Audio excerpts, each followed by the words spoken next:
The call came through on the Onyx line, a connection so secure and obscure that its ringtone, a flat digital chirp, always felt like a nail being hammered into the silence of a tomb. It was 3:17 a.m.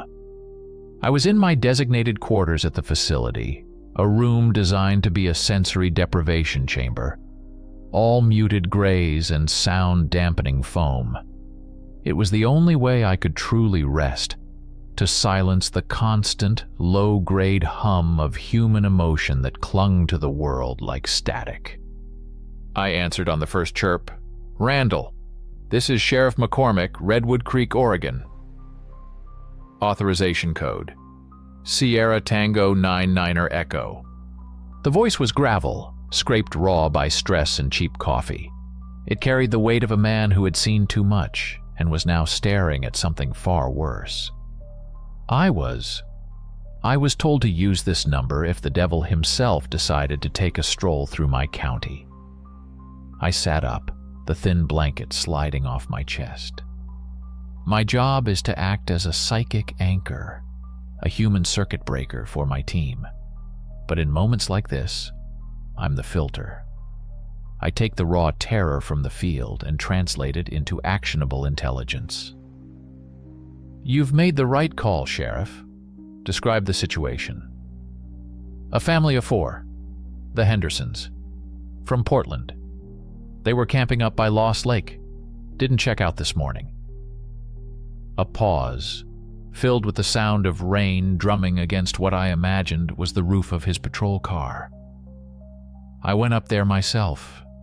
It's... God, Randall. It's not a crime scene. It's a butcher's block. The tent is shredded, not cut, not torn like a bear would do. It looks like someone dropped it into an airplane engine. There are pieces of it 50 feet up in the Douglas firs." I remained silent, letting him talk. My empathy was already picking up the edges of his state of mind, a hardened shell of professional calm, barely containing a core of primal dread. "There are no bodies," he continued, his voice dropping. "Not whole ones anyway, just pieces, scraps, and blood. So much blood it's turned the forest floor into a swamp. But the thing that gets me, the thing that made me make this call, are the tracks. They're not bear, not cougar. They're canine, but they're huge. Bigger than any wolf I've ever seen. And the stride. The stride is almost 7 feet. Bipedal. The game had just changed. And the claw marks, McCormick rasped. They're gouged 3 inches deep into the trees. Solid oak. It's like something with railroad spikes for fingers went berserk. "Any other evidence?" I asked, my own voice a carefully modulated calm. I was already building a mental shield, a necessary barrier to keep his panic from bleeding over into my own mind. "One thing. Their daughter's phone. Found it half buried in the mud, screen cracked. It was still recording when it happened." He took a shaky breath. "It's only a few seconds of video. It's dark, chaotic. You can hear the screaming. Then you hear this sound. A howl. But it's wrong. It's too deep, too guttural. It's got this layered, resonant quality to it, like a choir of demons all screaming through one throat. And for a split second, just before the phone falls, you see it. A shape outlined against the trees. It's tall, maybe 8 feet, lean, covered in dark fur, and its eyes, they glowed yellow. I felt a cold knot tighten in my stomach. "Sheriff, this is your 3rd unusual incident this month, correct?" The silence on his end was confirmation enough. "The first 2 were hikers," he finally said. "Experienced guys. We wrote it off as a cougar attack, a particularly nasty one. But this is an escalation. This was a family. And whatever did this wasn't just hunting. It was sending a message. Secure the site, Sheriff. Don't let anyone near it. My team is on its way. We'll be wheels up in 30 minutes. Thank God," he breathed. the relief in his voice so profound it was almost a physical wave. "Just be careful. The woods up here are old. They have teeth." I disconnected and stood, the gray walls of my room seeming to press in on me. The psychic residue of the call lingered, a phantom echo of splintered bone and the abject terror of a parent watching their world be unmade. I closed my eyes, pushing it back, compartmentalizing. The monster was only a symptom. My job, our job, was to find the disease. Redwood Creek, Oregon. Nestled in the shadow of Mount Hood, a place of ancient trees and perpetual twilight. A place where the veil between worlds was already worn thin by isolation and folklore. Now, something was actively tearing a hole in it.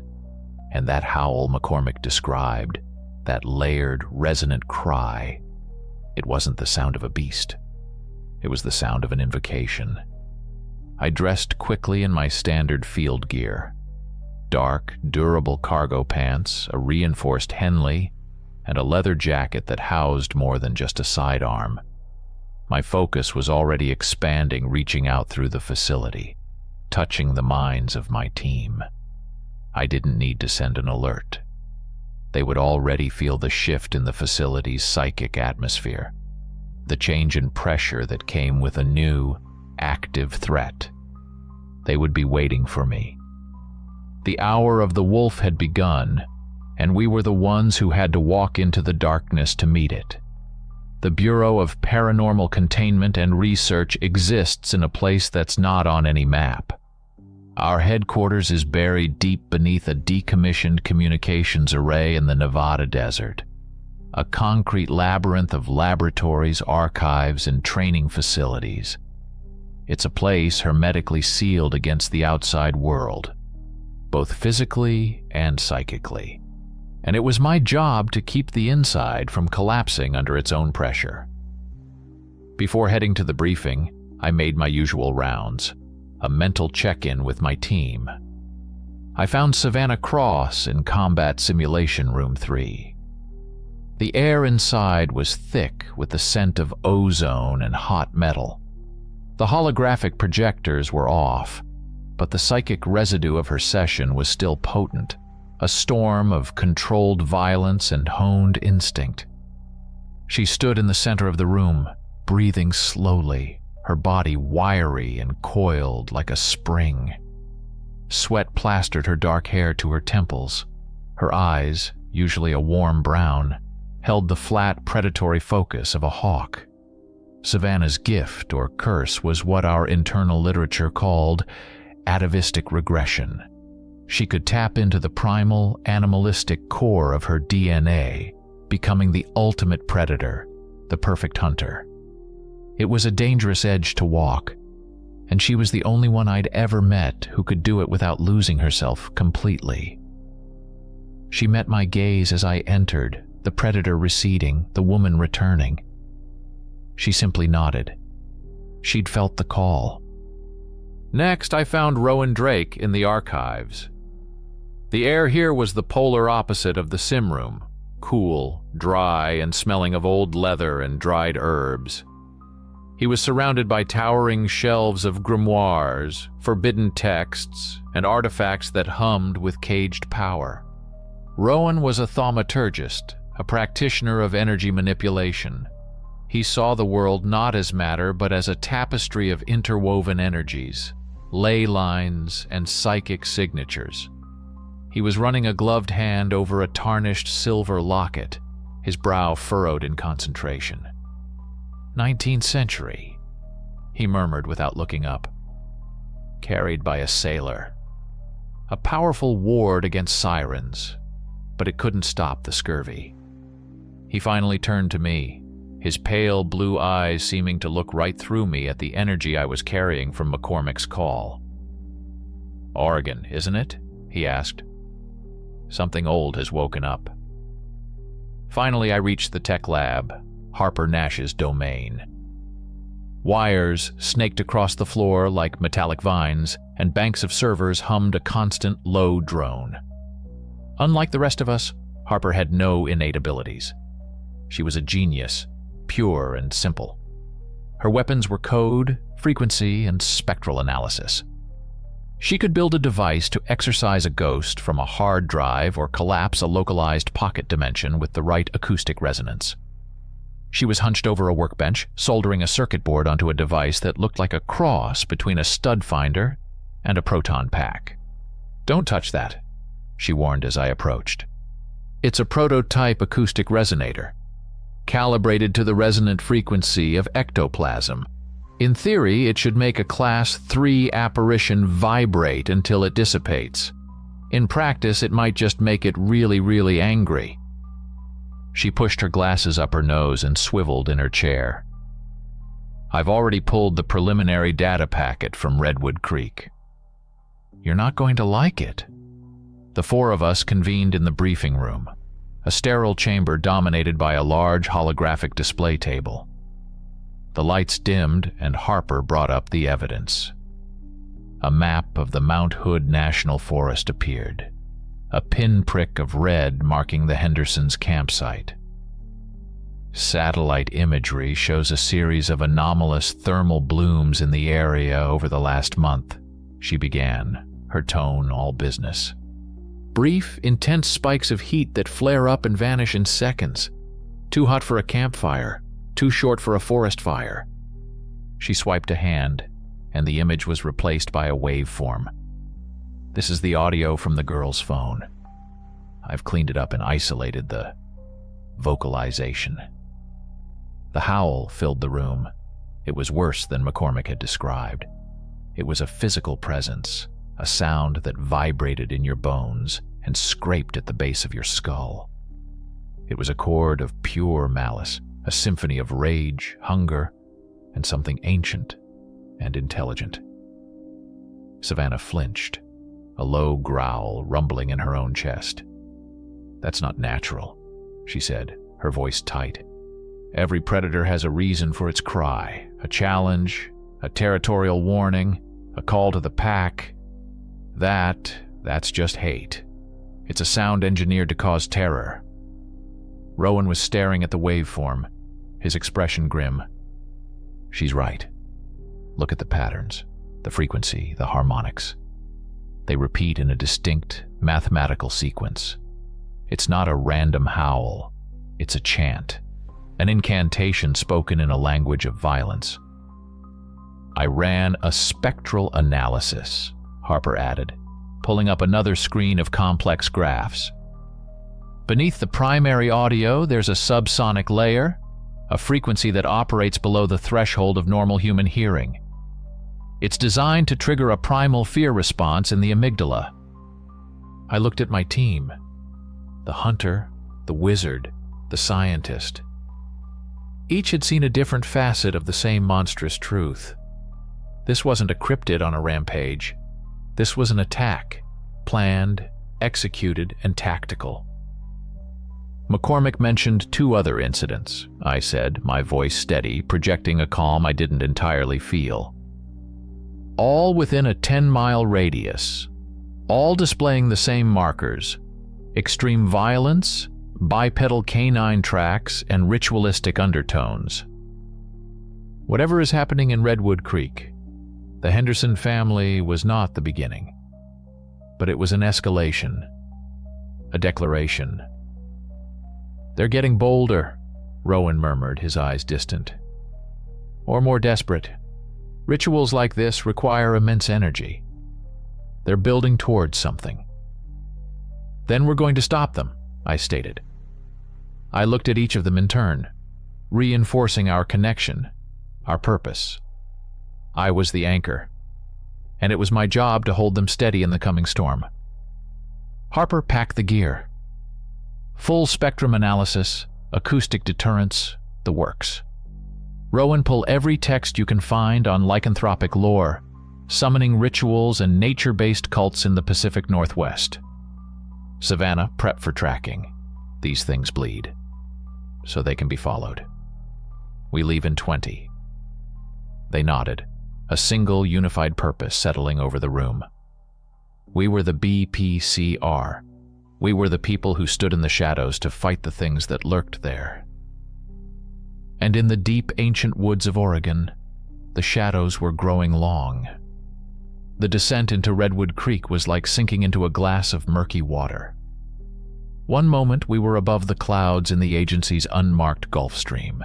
The next we were dropping through a ceiling of perpetual gray mist. The town emerged from the fog piece by piece. A wet, glistening main street, the steeple of a white-paneled church, and houses that seemed to hunker down under the oppressive weight of the forest. The Douglas firs and redwoods that surrounded the town weren't just trees. They were titans, their tops lost in the low-hanging clouds, their trunks thick as columns in some primeval cathedral. They were a wall, separating this place from the rest of the world. Sheriff McCormick was waiting for us at the small municipal airstrip. He was a tall man in his late 50s, with a face that looked like it had been carved from oak and left out in the rain. The weariness in his eyes was a tangible thing. He gave our black armored SUVs a long look, then turned his gaze to my team. He lingered for a moment on Savannah, his cop instincts likely picking up on the coiled intensity she radiated. "Randall?" he asked, his voice a low rumble. "That's me," I confirmed, shaking his hand. His grip was firm, but I could feel a fine tremor running through him. "This is Cross, Drake, and Nash. Thanks for coming," he said, the words carrying a profound weight. "The site is 5 miles up the mountain. I've kept it locked down tight, just like you said." The drive to the campsite was a silent, claustrophobic journey. The road narrowed, the asphalt giving way to a muddy track. Rain whispered through the canopy, and the fog swirled around our vehicles, occasionally parting to reveal glimpses of the impossibly tall trees, their bark shaggy with moss, their branches dripping. The air itself felt heavy, ancient, and watchful. I could feel the psychic weight of the place, a deep, slumbering consciousness that had little regard for the fleeting concerns of humanity. The crime scene tape was a garish yellow slash against the muted greens and browns of the forest. McCormick had been right. It was a scene of utter devastation. The remnants of the tent, the scattered camping gear, the dark rust-colored stains that soaked the earth, it all spoke of a violence that was absolute and without reason. While Harper began setting up her perimeter sensors, sweeping the area for electromagnetic anomalies, the rest of us got to work. Rowan closed his eyes, his hands outstretched. He was reading the energy of the place, the psychic scars left behind by the event. I turned to Savannah. "What do you see?" She didn't answer right away. She was crouched low to the ground, her movements fluid and utterly silent. She wasn't just looking at the evidence, she was immersing herself in it. This was the most dangerous part of her process. To hunt the monster, she had to get closer to the monster within herself than any of us were comfortable with. Her pupils were slightly dilated, her focus absolute. She touched the edge of one of the massive, three-toed tracks. "They're heavy," she murmured, her voice a low purr. 500, maybe 600 pounds. But they're fast. See the way the soil is displaced? The length of the stride? They move with a predatory economy. No wasted motion. She rose and began to pace the clearing, her head tilted as if listening to a sound no one else could hear. She sniffed the air, her nose wrinkling in disgust. Blood, yes, fear. The psychic stink of it is all over this place, Randall. I know you feel it. I did. It was a sickening metallic tang on the back of my mental tongue. But there's something else, she continued, stopping near a tree trunk that bore the deep gouged claw marks. Underneath it all, it's not a natural scent. She leaned closer. It's like the air after a lightning strike. That sharp electric tang, and something else. bitter, like burnt herbs and some kind of chemical accelerant. Charged air, Rowan's voice cut in. He was standing in what was once the center of the campsite, his face pale. She's right. There was a massive discharge of thaumaturgic energy here. A summoning. This wasn't just an attack. It was a creation. He pointed to the ground at his feet. To the untrained eye, it was just mud and pine needles. But I could see what he saw. A faint, almost imperceptible discoloration in the soil. A circular pattern nearly 20 feet in diameter. A ritual circle, drawn in blood and ash. The rain has washed most of it away, but the scar on the ley line is still screaming. As if on cue, one of Harper's sensors began to emit a high-pitched whine. She jogged over, a handheld device in her hand. He's right, she confirmed, looking at the readings. There's a residual electromagnetic field here that is completely off the charts. It's localized to this circle. It's not a natural phenomenon. This field was generated and the energy signature is unlike anything in our database. So we had it. A ritual summoning. An artificial creature born of blood magic and alchemy, unleashed on a random family to sow terror. This was organized. This was deliberate. Savannah was still staring at the claw marks on the tree. They're hunters, she said, her voice barely a whisper. But they weren't hunting for food. This was a message, like the sheriff said, a display of power. She turned to face me, and for a second, I saw the predator in her eyes again, a flash of cold, calculating fire. And whoever sent it is still out there, watching. I expanded my senses, pushing my empathic field out into the surrounding woods. I didn't search for a mind. I searched for an emotion. Malice, pride, triumphant hate, and I found it. A faint, receding echo, like the last ripple from a stone thrown into a pond. They had been here. They had watched their creation do its work.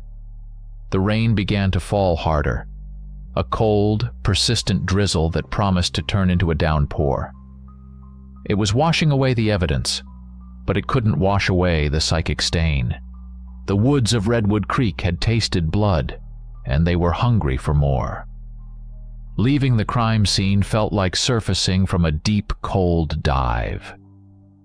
The oppressive atmosphere of the clearing clung to us, a psychic film of dread. Back in town, the fog had thickened, muffling sound and turning the familiar shapes of buildings into gray, indistinct ghosts. Redwood Creek wasn't just a town. It was a secret, one it seemed determined to keep. We established a mobile command center in a pair of adjoining rooms at the town's only motel, a drab, single-story affair called the Timberline. The floral patterned bedspreads and faded landscape paintings on the walls were a bizarrely mundane backdrop for Harper's array of high-tech equipment. Our strategy was to divide and conquer. Savannah and Rowan would head back into the forest at dusk, following the faint trail Savannah had picked up, hoping to find a lair or another ritual site. My job, with Harper providing technical backup and running background checks, was to feel out the town itself.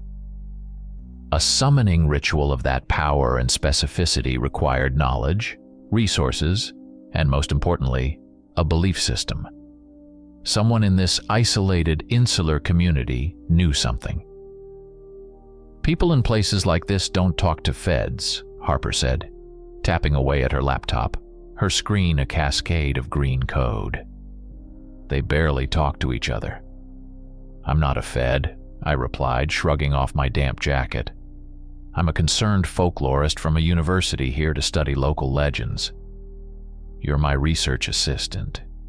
It was our standard cover, simple and disarming. A folklorist, she snorted. Right. And what local legends are we studying today? The Moss Man of Miller's Ridge? The ghost of the old sawmill? We're studying the one about giant man-shaped wolves that get summoned from another dimension, I said dryly. Let's see how that plays at the local diner. The diner was called the Rusty Axe, and it was the town's social hub. The air was thick with the smell of frying bacon and stale coffee. A handful of locals, loggers mostly, with plaid shirts and faces lined with exhaustion, were scattered at the counter and in the worn vinyl booths. They all stopped talking and turned to look at us when we walked in. The silence was heavy, not just curious but deeply suspicious. We took a booth by the window. I ordered coffee, and over the next hour, I engaged our waitress, a young woman named Becky with tired eyes and a name tag pinned crookedly to her uniform. I played my part, asking about the town's history, about old stories passed down through generations. She was polite but guarded, giving me practiced, tourist-friendly answers about lumberjack tall tales. But as I spoke, I extended my senses, gently probing the emotional landscape of the room. Beneath the surface-level boredom and workaday weariness, there was a powerful undercurrent of fear. It was a constant, low-grade hum, a communal anxiety that had been simmering for weeks, and mixed with it, from a few specific individuals, 2 men at the counter and a family in a far booth, was something else. A cold, hard knot of hostility. It was directed squarely at us. As the family got up to leave, the man, a burly figure with a thick beard, caught my eye. His gaze was flat and challenging, and on the back of his hand I saw it, a tattoo, stark and black against his pale skin. It was a stylized, angular drawing of a wolf's jaw, open as if in a silent howl. A few minutes later, I noticed one of the men at the counter had the same design tattooed on his forearm. "Harper," I murmured, keeping my voice low. "The man who just left, and the one at the counter, second from the end. Notice anything?" She glanced up from her phone, her eyes flicking over them with practiced subtlety. Tattoos, identical, stylized wolf jaw, not a flash design, custom work, probably local, a tribal marking, a sign of belonging. Our break came when the sheriff walked in. The tension in the room immediately rat-NPC'd up. McCormick ignored the hostile stares, slid into our booth, and accepted the cup of coffee I poured for him. "Any luck?" he asked, his voice a low rumble. "The town's scared," I said. "And a part of it is hiding something. We've spotted a recurring tattoo, a wolf's jaw." McCormick's face hardened. "The Sons of the Forest." That's what they call themselves unofficially. It's a local fraternity, a historical preservation society. They're a tight-lipped bunch. Primitivists, mostly. Think modern society is weak, that we've lost touch with our primal roots. Their leader is a charismatic snake named Abel Kane. Owns the old lumber mill. Basically runs this town. "Let me guess," Harper chimed in, not looking up from her screen. "Kane has a record. Nothing that ever stuck," the sheriff grumbled. "Assault charges, intimidation. Witnesses always change their stories. He and his followers keep to themselves, mostly up at the mill compound. They've become more fervent lately, more insular." While he spoke, Rowan's voice came through my earpiece, a soft, urgent whisper. "Elijah, I'm in the town archives. You need to see this." We made our excuses and left the diner, the hostile stares following us out into the fog. The Redwood Creek Historical Archive was housed in the basement of the library, a cramped, musty room filled with yellowing books and boxes of brittle documents. Rowan was standing at a long table, a single lamp illuminating an old, leather-bound journal. "It's the diary of the town's founder, a reverend named Abner Cross," Rowan explained, his face grim in the dim light. "Most of it is standard pioneer stuff. Hardships, faith, building a new life." He carefully turned a page. But then, in the winter of 1889, his tone changes. He writes about a splinter group in his congregation. They were led by a mystic, a man who preached that God wasn't in the sky, but in the blood, in the hunt. He called him the first predator, the spirit of the wild hunt. He pointed a slender finger at a passage. The ink was faded, the handwriting spidery and frantic. They have forsaken the Lord and have given themselves over to a beast of their own making. They carve its idol from bone and offer it blood sacrifices in the deep woods. They call themselves the Forest Brethren and speak of a coming age of fang and claw, when the weakness of man will be scoured from the earth. I fear their madness is taking root in this isolated place. I fear what they will awaken in the shadows of these ancient trees. Forest Brethren, I said, the pieces clicking into place. Sons of the Forest. It's the same group, Rowan confirmed. A cult that's been lurking in the shadows of this town for over a century, passing its beliefs down through generations, waiting. Waiting for what? Harper asked. Rowan looked up from the journal, his eyes reflecting a deep, historical dread. For the right time, the right alignment, to perform their most sacred ritual. They don't just want to worship their God. They want to bring him here. Dusk in the redwood forest doesn't fall. It seeps up from the ground. The light drains away, leaving behind a world of deep bruised purples and impenetrable blacks. The fog, which had been a constant companion all day, grew thick and predatory, coiling around the massive tree trunks and swallowing the beam of our SUV's headlights just a few feet from the grill. It felt unnatural, a living entity. Savannah directed me from the passenger seat, her senses fully engaged. She was in her element here. Her eyes, adapted to the low light, scanned the woods with an intensity that was more animal than human. "Left here," she'd murmur, pointing to a barely visible game trail. "The scent is stronger. That mix of ozone and burnt herbs. They came this way." Rowan was in the back with Harper, a tablet displaying topographical maps glowing on his lap. "The energy trail aligns with the scent," he confirmed. "It's like a bleeding artery on the ley line, leading deeper into the national park. The flow is weak, but it's constant." The trail grew rougher, the SUV bucking over rocks and roots. The dense canopy overhead created a profound, listening silence, broken only by the engine's growl and the steady drumming of rain. I felt it before anyone else did, a sudden, sharp spike of malice in the psychic atmosphere. It was like a needle jabbed into my brain. "Stop the car," I said, my voice sharp. Savannah was already tensed, her head cocked. "Something's wrong." The forest just went silent. No insects, no birds, nothing. "The fog," Rowan whispered from the back. "It's not natural. It's a shroud, a thaumaturgic construct meant to blind and disorient." Harper's voice was tight as she stared at a handheld sensor. "EMF just went through the roof. We're surrounded." And then from the suffocating fog, the first one emerged. It stepped into the headlight beams, and for a heart-stopping second, my brain refused to process what I was seeing.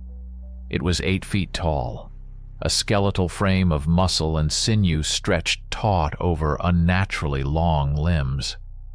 Its body was a nightmarish fusion of man and wolf covered in coarse, matted black fur. It stood on 2 legs, its back hunched, and its long canine snout wrinkled back to reveal rows of yellow, needle-like teeth. But the eyes were the worst part. They weren't the eyes of an animal. They were intelligent, cunning, and filled with a burning, malevolent hatred. They glowed with a sickly yellow light. Before I could even shout a warning, it let out a chittering, guttural snarl and lunged. It hit the side of the SUV with the force of a wrecking ball, the vehicle groaning and tilting violently. The passenger side window exploded inward in a shower of safety glass. "Contact!" Savannah yelled, already moving. She kicked open her door and rolled out, a customized combat knife appearing in her hand as if by magic. She didn't hesitate.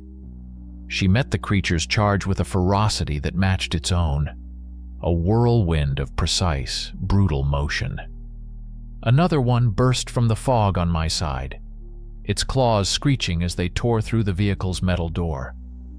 I drew my sidearm, a heavy caliber pistol loaded with silver-jacketed rounds, and fired 3 times. The shots sounded like firecrackers in the dense air. The creature roared in pain and fury, staggering back, but it wasn't down. "They're flanking us," Harper shouted from the back. A third and fourth dogman were emerging from the mist, their movements coordinated, tactical. This wasn't a wild animal attack. It was a military ambush. "Rowan, barriers, now!" I pushed out a mental shield, a bubble of pure psychic force around our immediate position. It was like holding back a tidal wave of terror and rage. The sheer pressure of their hatred was a physical force trying to crack my focus, to flood our minds with paralyzing fear.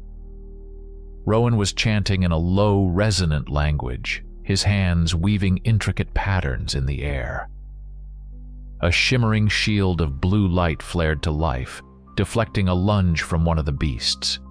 It howled in frustration, its claws scraping uselessly against the arcane energy. Harper, meanwhile, had deployed her own brand of magic. She activated a device on the roof of the SUV. A deafening, high-frequency screech tore through the night. The dogmen recoiled, clutching their heads, their sensitive ears unable to handle the sonic assault. It bought us a precious few seconds. A fifth creature, larger than the others, burst from the tree line. It ignored the sonic pulse, its yellow eyes fixed on Rowan. It was the Alpha, the leader. It charged, crashing through the weakened energy barrier. Rowan cried out as its claws raked across his side, tearing through his jacket and flesh. Savannah saw it. With an inhuman roar of her own, she disengaged from her target and launched herself at the Alpha.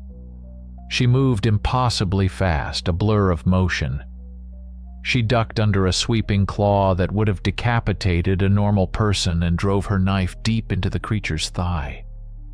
It shrieked, a sound of pure agony, and swatted her away, sending her tumbling through the mud.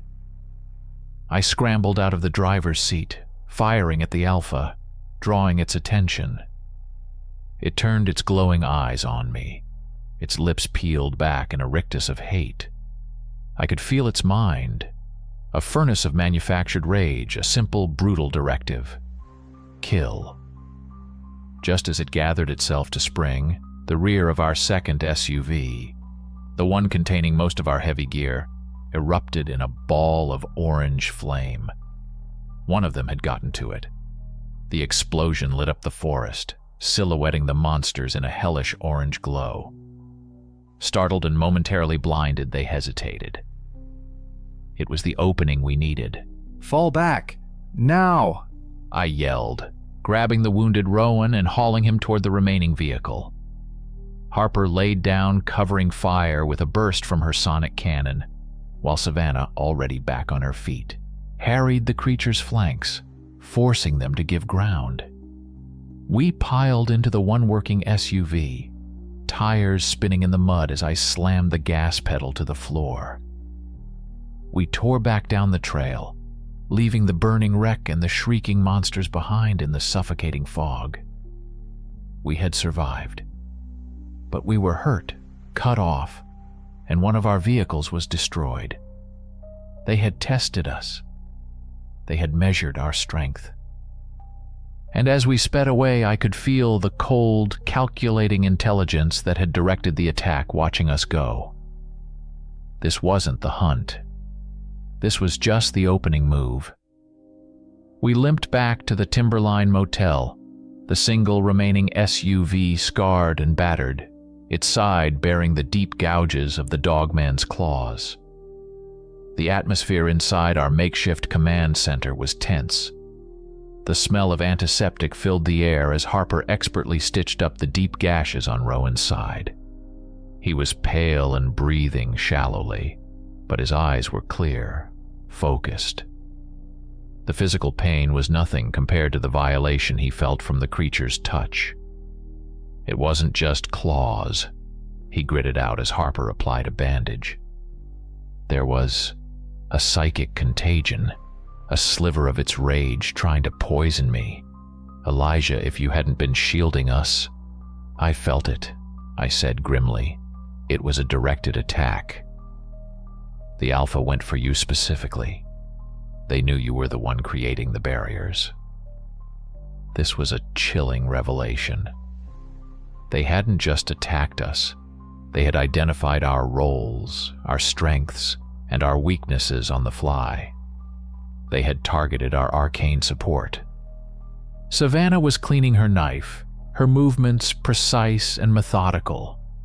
She hadn't said a word since we returned, but a cold fury radiated from her.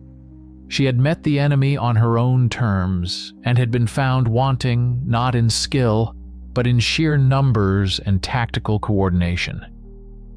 "I got something," she said, finally breaking the silence. She held up a small Ziploc bag. Inside was a clump of coarse black fur she'd managed to tear from the Alpha during their clash. "A souvenir." Harper, finished with Rowan's bandages, took the bag with a nod. "Let me see what secrets it's hiding."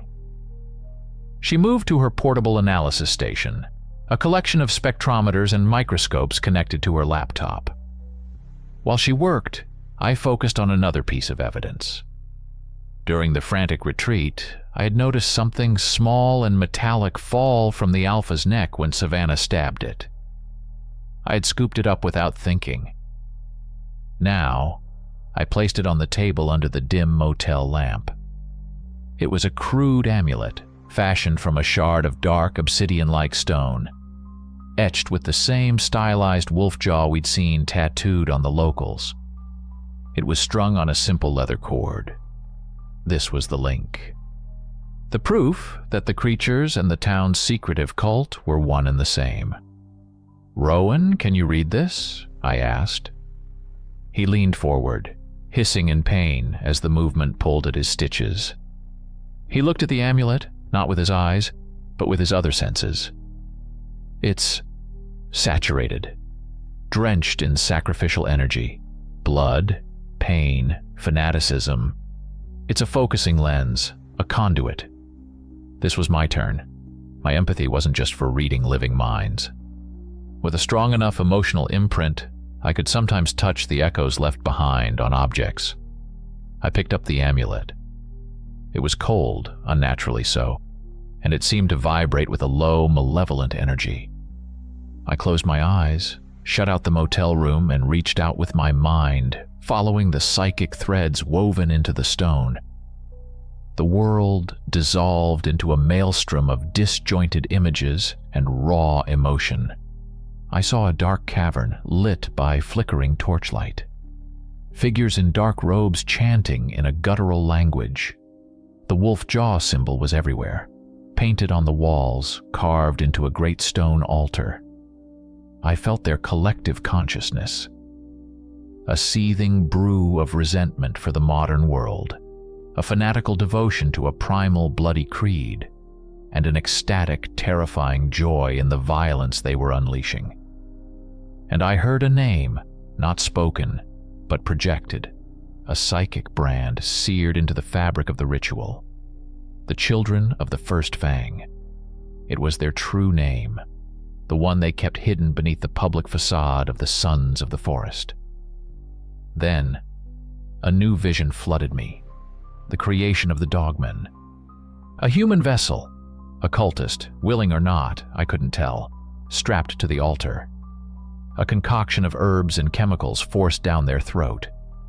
The leader, a man with piercing eyes and an aura of absolute command, chanting, his hands dripping with blood as he carved runes into the victim's flesh. The amulet was placed on their chest. And then the energy was poured in, raw, chaotic, summoned from elsewhere. I saw the body convulse, bones snapping and reforming, skin splitting as fur sprouted, the human scream twisting and deepening into that monstrous layered howl. It was an unholy perversion of biology and magic. I gasped, pulling my hand away from the amulet as if it were red hot, the phantom scream still echoing in my head. "Elijah!" Harper's voice cut through the psychic static. "I found something. The fur sample. It's genetically canine, yes, but it's spliced with human DNA. It's a chimera. And see this?" She pointed to her screen, showing a molecular breakdown. "It's saturated with a complex alkaloid compound I've never seen before, mixed with trace amounts of mercury, belladonna, and powdered obsidian. It's an alchemical reagent, a mutagen. Savannah was right. These things aren't born. They're made." Her words confirmed the horror of my vision. They were using their own followers as raw material for their demonic army. "The children of the first fang," I said, my voice hoarse. "That's what they call themselves." I quickly recounted what I had seen in my vision. Harper's fingers flew across her keyboard. "A closed-off name like that. They might be arrogant enough to use it online." She bypassed firewalls, tore through encryption. A minute later, a web page loaded on her screen. It was a dark forum, shielded from public view. The masthead was the wolf jaw symbol. And on the front page, pinned for all members to see, was a document, a manifesto. She began to read aloud, her voice cold and steady. "The age of man is an age of disease, a plague upon the earth. We have grown weak, complacent, cut off from the purity of the predator. But the cleansing is coming. The hour of the wolf will strike, and the great hunter will walk the earth once more. The world will be returned to the law of the first fang. Hunt or be hunted." We had their name. We had their methods. We had their philosophy.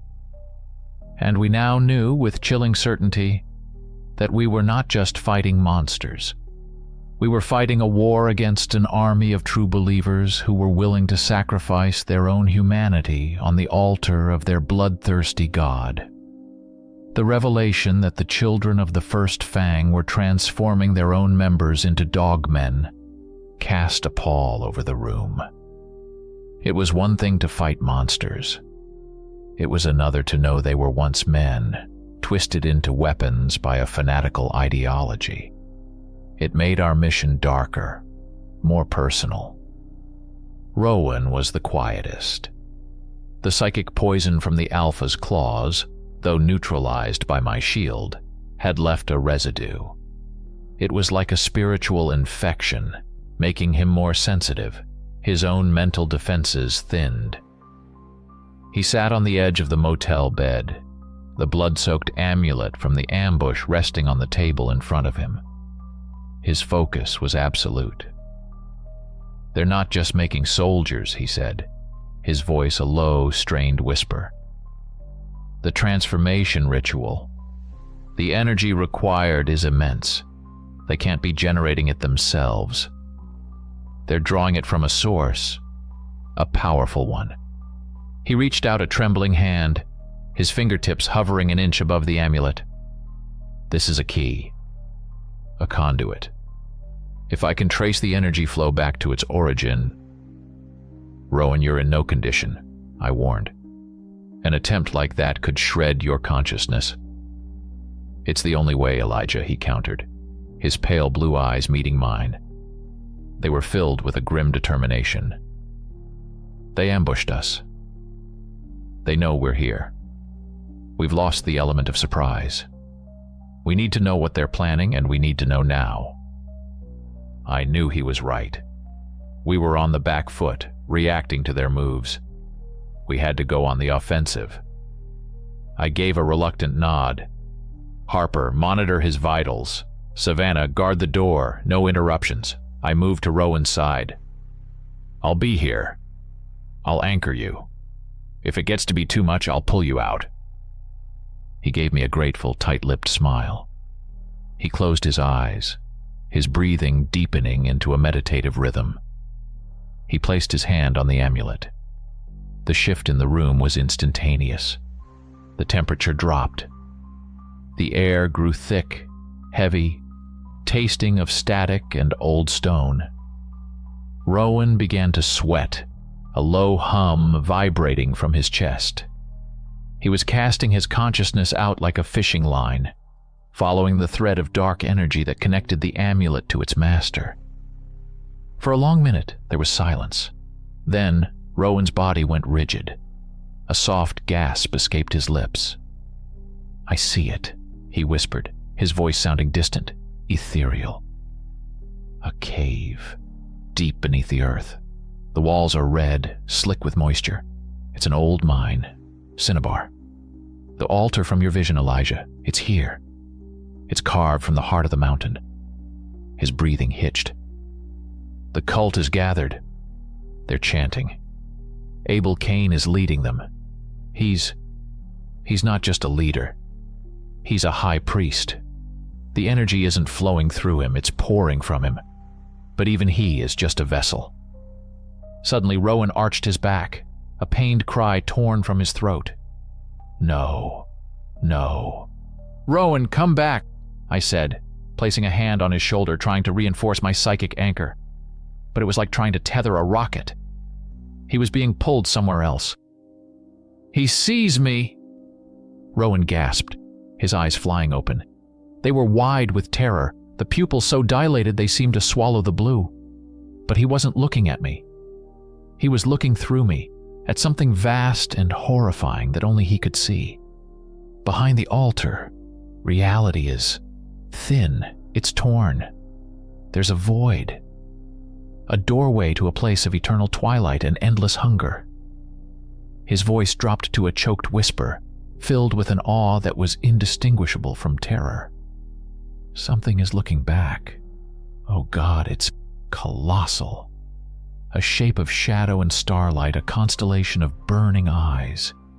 It's ancient, older than the trees, older than the mountains. I can feel its mind, a consciousness of pure, undiluted predatory instinct. It doesn't think. It only hunts. It doesn't want to conquer the world. It wants to devour it. Harper was at his side, checking the readouts on her medical monitor. His heart rate is critical. Brain activity is spiking into seizure territory. "Rowan," I shouted, focusing all my will, pushing a wave of psychic stability at him. Give me a name. What is it? Rowan's face was a mask of agony as he fought against the psychic pressure of the entity. He forced out 2 words, the sound of them feeling like a curse, a blasphemy that stained the air of the room. Lycaon Primus. The moment the name was spoken, the connection shattered. Rowan slumped forward, unconscious, a thin trickle of blood running from his nose. The oppressive atmosphere in the room vanished, leaving behind only the sterile smell of the motel and our own panicked breathing. Savannah was at his side in an instant, checking his pulse. He's alive. Barely. As Harper worked to stabilize him, I stared at the amulet, the name echoing in my mind. Lycaon Primus, the primal wolf, the first predator. It wasn't a spirit or a demon they were worshipping. It was a god. A primordial entity of cosmic hunger. The dogmen weren't their army. They were just the heralds. The main event was yet to come. An hour later, Rowan finally stirred. He was weak, his mind bruised from the contact, but he was lucid. "The eclipse," he rasped, clutching my arm. "A full lunar eclipse, a blood moon. It's in 2 days. That's their deadline. The eclipse will weaken the veil between worlds, giving them the power they need to fully open the gate." He looked at each of us, his eyes burning with urgency. "They're not just summoning an avatar. They're trying to pull Lycaon Primus through, physically, into our world. We have to stop them. If that thing manifests, the hunt will never end." Rowan's warning lit a fire under us. 2 days. 48 hours until a blood moon would give the children of the First Fang the power to rip a hole in reality and invite a god of hunger to a feast with Earth as the main course. The time for quiet investigation was over. We were now in a race. Our objective was clear: find that cinnabar mine.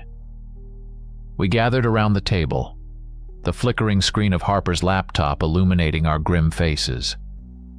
She had already pulled up every geological survey map of the Redwood Creek area dating back to the 19th century. Cinnabar mining was a short-lived boom here in the late 1800s, she explained, highlighting a series of locations on the map.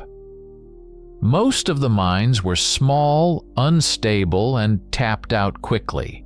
There are at least a dozen abandoned shafts scattered across the national park. Finding the right one will be like looking for a needle in a haystack the size of Rhode Island. "We're not working blind," I countered. "We have 3 distinct data points: Rowan's vision, Savannah's senses, and your tech." I turned to Rowan, who was sipping a cup of hot tea, the warmth a small comfort against the psychic chill that still clung to him. "What else did you see? Any landmarks? Anything that can help us narrow it down?" Rowan closed his eyes, his face tight with concentration as he revisited the terrifying vision. The entrance. It was hidden, concealed. There was the sound of rushing water, loud and constant, and the air tasted of iron and something else. Decay. Not of the flesh, but of the earth itself. "Rushing water," Harper muttered, her fingers flying across the keyboard. She cross-referenced the map of the abandoned mines with topographical data showing rivers, streams, and waterfalls. The number of potential sites on the map dropped from 12 to 3. "Okay, that helps. 3 mines are located within 100 yards of a significant water source." Now it was Savannah's turn. She had been standing by the window, staring out into the foggy darkness, a picture of coiled stillness. The trail from the ambush site went north, deeper into the mountains. The scent was old, but the direction was clear. Which of those 3 locations is furthest north? Harper highlighted one of the pins. It was isolated, deep in a rugged, almost inaccessible part of the park known as the Devil's Backbone. The old survey maps marked it as the Crimson Maw Mine. The name alone sent a shiver down my spine. "That's our spot," I said, the decision solidifying in my mind. A hidden entrance near a waterfall, in the direction their trail was heading, deep in the mountains. All the pieces fit. "It's more than just logic," Savannah added, turning from the window. Her eyes had that distant, unfocused look they got when her instincts were screaming at her. "I can feel it." A pull, like a predator sensing a rival's den. "It's a wrong place. The land itself is sick." That was all the confirmation I needed. The 3 pillars of our team, mysticism, instinct, and technology, were all pointing to the same place. We spent the next few hours gearing up, the grim reality of our task settling upon us. This wouldn't be a quiet infiltration. This would be an assault on a fortified sacred location, defended by fanatical cultists and their monstrous creations. We packed our remaining gear: silenced weapons, silver-jacketed ammunition, Harper's sonic emitters, and Rowan's satchel of chalks, salts, and artifacts for ritual disruption. Every piece of equipment felt impossibly heavy, weighted with the knowledge of what would happen if we failed. As we prepared, Sheriff McCormick paid us a visit. He looked older, more haggard than he had just a day before. "My deputies found another one," he said, his voice flat and devoid of emotion. "A hunter went missing 3 days ago. Found what was left of him by the river. Same as the others. I can't cover this up anymore. People are panicking. The whole town feels like a powder keg." "Keep them in town, Sheriff," I urged him. "Declare a mandatory curfew. Say there's a wildfire risk, a gas leak, anything. Just keep everyone indoors and off the roads for the next 24 hours. We're going to end this tonight." He stared at me, his eyes searching my face. He didn't understand what we did or how we did it, but he understood conviction. "Godspeed," he said, then turned and left without another word. Under the cover of the deepest pre-dawn darkness, we set out. We left the SUV hidden a few miles away and proceeded on foot, moving through the ancient forest like ghosts. Savannah took the lead, her every movement silent and sure. The forest was different here, darker. The trees seemed to lean in, their branches like skeletal fingers. The air was cold and still, and the normal sounds of the woods were absent. It was the silence of a place that was holding its breath. After 2 hours of grueling hiking, we heard it, the low, constant roar of a waterfall. We crested a ridge and saw it below us. A cascade of white water plunged down a sheer cliff face of black rock into a churning pool below. The mist from the falls created a permanent shroud around the base of the cliff. "The entrance has to be behind the waterfall," Harper whispered through our comms. "A classic way to hide a secret." "Too classic," Savannah countered, her voice a low growl. "It's a choke point. A perfect place for an ambush." She was right. I expanded my senses, probing the area for any sign of life, any flicker of hostile intent. I felt the thrum of dark energy from behind the falls, a sickening pulse that resonated in my bones. But I didn't detect any active minds waiting for us. They were either confident in their security, or they were all inside, preparing. "We go in," I said, my voice firm. "Fast and hard. Savannah, you're on point. Let's go." One by one, we descended the ridge and approached the roaring curtain of water. The spray was ice cold, soaking us instantly. Pushing through the waterfall was like stepping through the threshold into another world. The roar of the water cut off abruptly, replaced by a cavernous silence. We were in the mouth of the Crimson Maw Mine. A tunnel, shored up with rotting ancient timbers, led into the blackness. The air was thick with the coppery smell of blood and the bitter tang of the alchemical reagents Harper had identified. And carved into the rock above the entrance, stark and menacing, was the symbol of the wolf's jaw. We had found the lair of the beast. Now we had to go in and kill it. The world outside ceased to exist the moment we stepped into the Crimson Maw Mine. The only reality was the cold, damp dark of the tunnel ahead, a throat leading into the belly of the mountain. The air was heavy with the metallic scent of blood and something else, a low, guttural humming that was felt more than heard.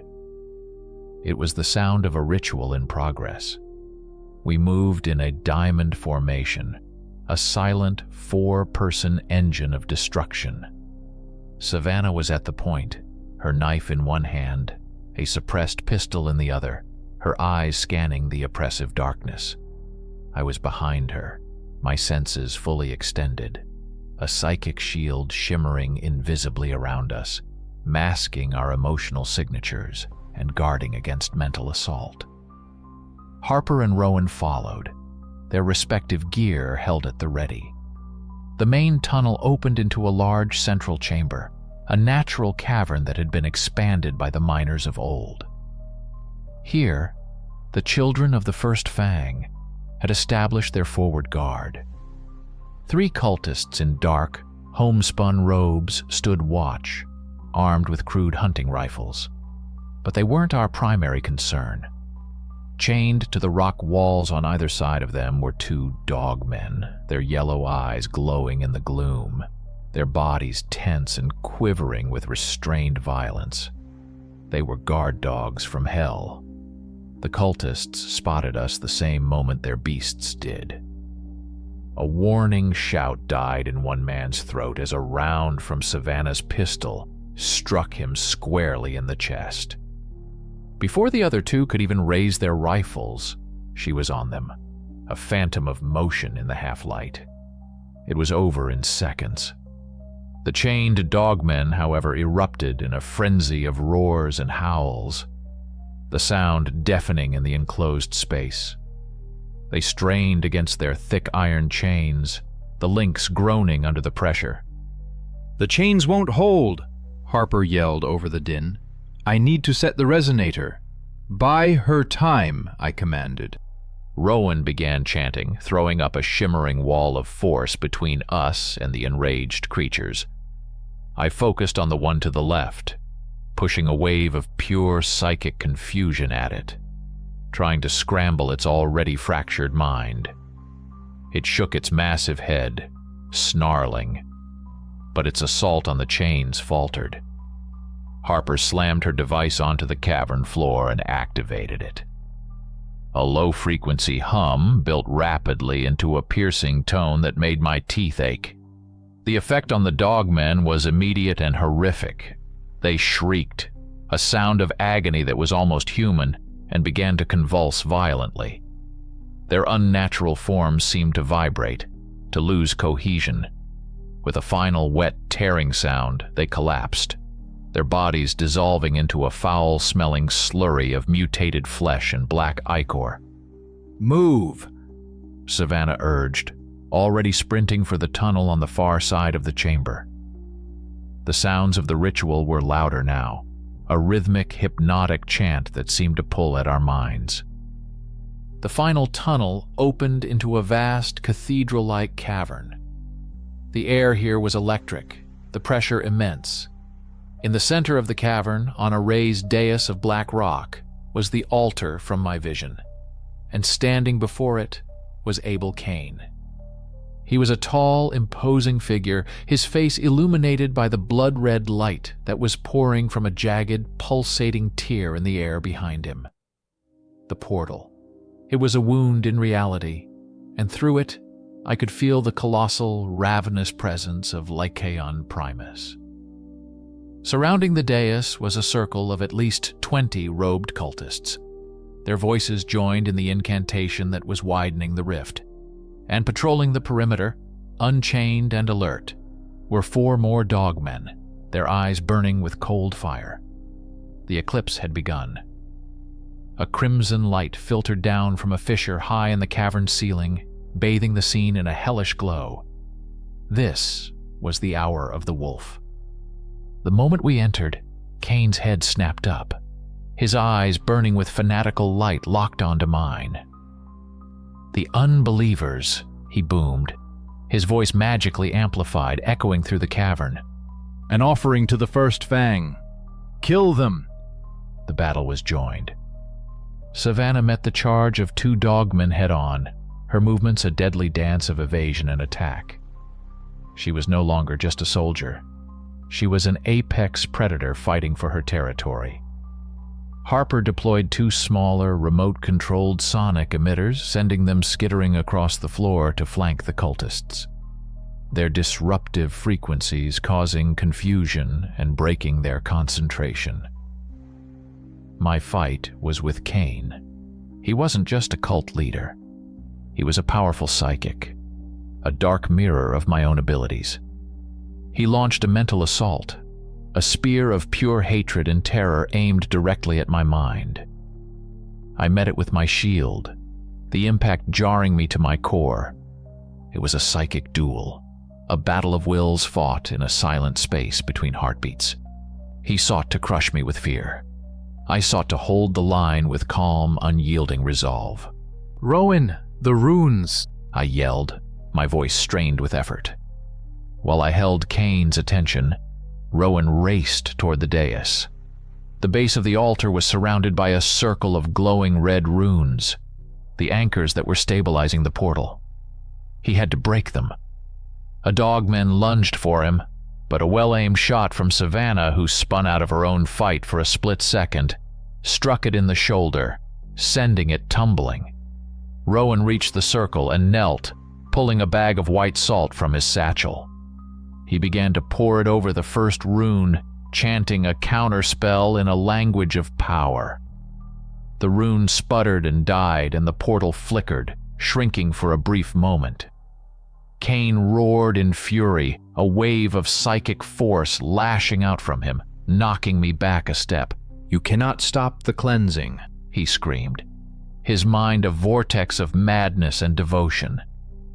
I pushed back harder, driving a wedge of pure, focused empathy into his psyche, forcing him to feel the terror of his victims, the agony of the men he had transformed. I felt a crack in his mental defenses. Harper's emitters were working.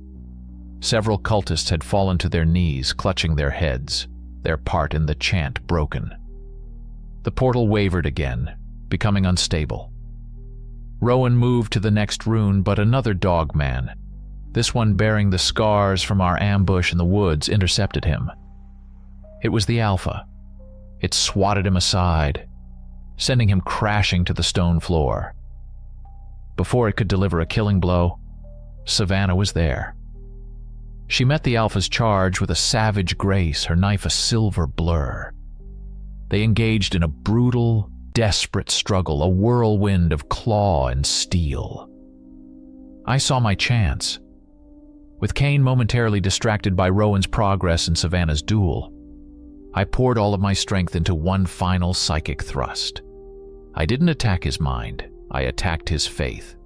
I showed him a glimpse of what Lycaon Primus truly was.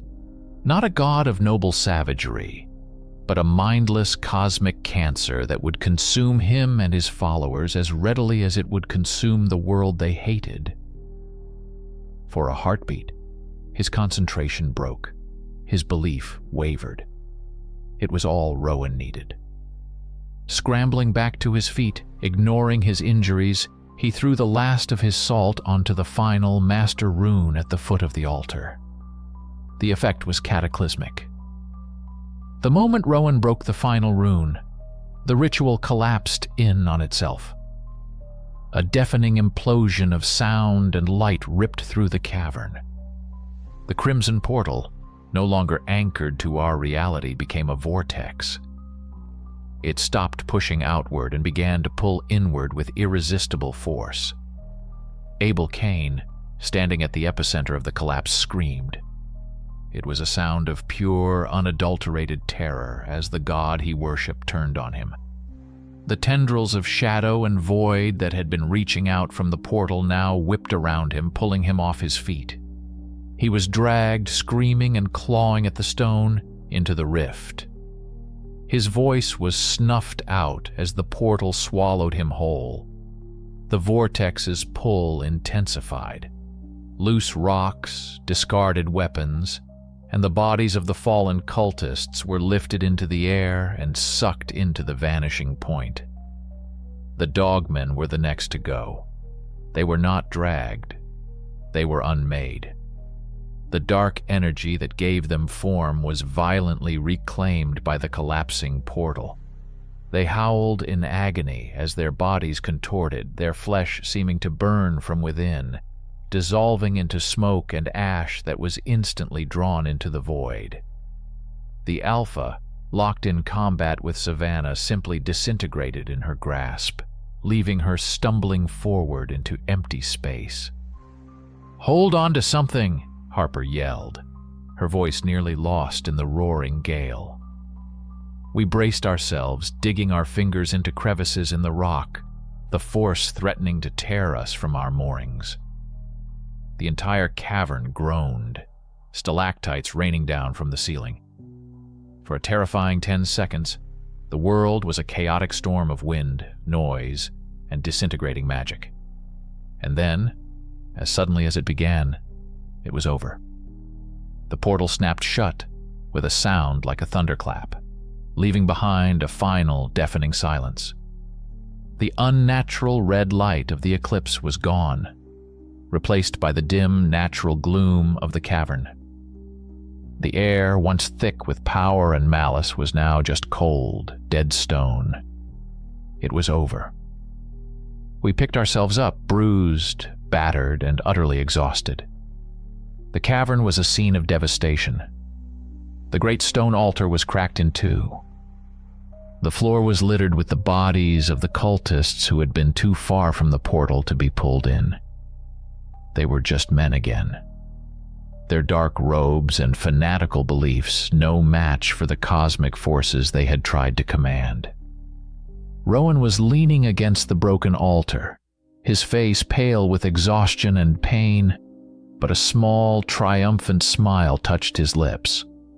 Harper was already taking readings, her scientist's mind needing to quantify and understand the aftermath.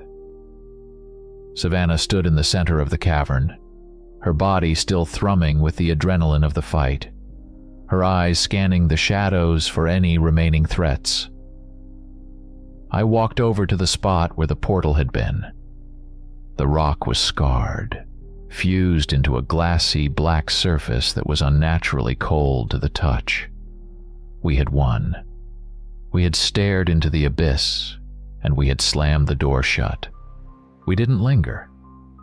We gathered our wounded and our gear and made our way out of the mine, back through the tunnel, and out from behind the waterfall. The world that greeted us was a revelation. The oppressive fog had lifted. The eternal gray overcast was breaking apart, and the first, hesitant rays of the rising sun were spearing through the canopy of the ancient redwoods. The birds were singing. The forest, which had felt so menacing and alien, now felt peaceful. It could breathe again.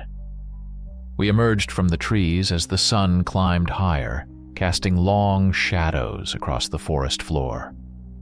The four of us, caked in mud and blood, limping but alive, stood for a moment and watched the dawn. We had walked into the hour of the wolf and had come out the other side. As we turned to begin the long hike back to our vehicle, my gaze fell upon a patch of soft mud near the base of the waterfall, a spot that had been shielded from the chaos inside the mine, and my blood ran cold. There, pressed deep into the earth, was a single massive paw print. It was easily twice the size of any of the dogmen tracks we had seen, its claw marks gouging deep into the soil. It was fresh.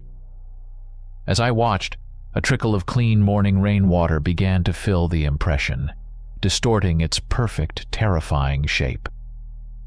The portal had been open for minutes. The ritual had been nearly complete. We had stopped them from pulling their god through entirely. But something in that final chaotic moment had managed to squeeze through. We had closed the door, but we hadn't been quite fast enough to stop the devil from getting his foot in it first. The hunt in Redwood Creek was over, but I had a sinking feeling that a much larger one was just about to begin.